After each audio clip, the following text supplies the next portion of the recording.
ಕುಶಾಲನಗರ ತಾಲೂಕಿನ ವಾಲ್ನೂರು ತ್ಯಾಗತ್ತೂರು ಗ್ರಾಮ ಪಂಚಾಯಿತಿ ವ್ಯಾಪ್ತಿಯ ಬಾಳೆಗುಂಡಿ ಗಿರಿಜನಹಾಡಿ ಬಳಿಯ ಮೀನುಕೊಲ್ಲಿ ಅರಣ್ಯ ಸಮೀಪ ಕಾಡಾನೆ ದಾಳಿಗೆ ಮೃತಪಟ್ಟ ಗ್ರಾಮ ಪಂಚಾಯತ್ನ ಮಾಜಿ ಸದಸ್ಯೆ ಜಲಜಾಕ್ಷಿ ಅವರ ಮನೆಗೆ ಮಡಿಕೇರಿ ಶಾಸಕ ಡಾಕ್ಟರ್ ಮಂತರಗೌಡ ಅವರು ಕಲಾಪವನ್ನು ಮೊಟಕುಗೊಳಿಸಿ ಕೂಡಲೇ ಧಾವಿಸಿ ಅವರ ಕುಟುಂಬದವರಿಗೆ ಸಾಂತ್ವನ ಹೇಳಿದರು.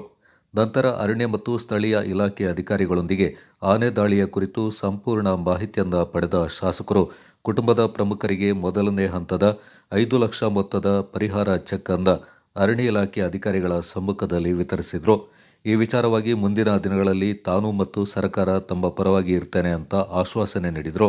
ಈ ಸಂದರ್ಭ ಅರಣ್ಯ ಇಲಾಖೆಯ ಜಿಲ್ಲಾ ಮತ್ತು ತಾಲೂಕು ಮಟ್ಟದ ಅಧಿಕಾರಿಗಳು, ಸಿಬ್ಬಂದಿಗಳು, ವನ್ಯಜೀವಿ ಸಂರಕ್ಷಣಾ ಪಡೆಯ ಸಿಬ್ಬಂದಿಗಳು, ಸ್ಥಳೀಯ ಮುಖಂಡರು, ಜನಪ್ರತಿನಿಧಿಗಳು, ಪ್ರಮುಖರು ಪಾಲ್ಗೊಂಡಿದ್ದರು.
ನೀವು ಹೇಳ್ದಂಗೆ ಕಳ್ಕೊಳ್ಳೋದು ಅಂತ ವಾಪಸ್ ಎಷ್ಟು ಕೊಟ್ಟರು ಕೋಟಿ ಕೊಟ್ಟರು ಬರೋದಿಲ್ವಲ್ಲ.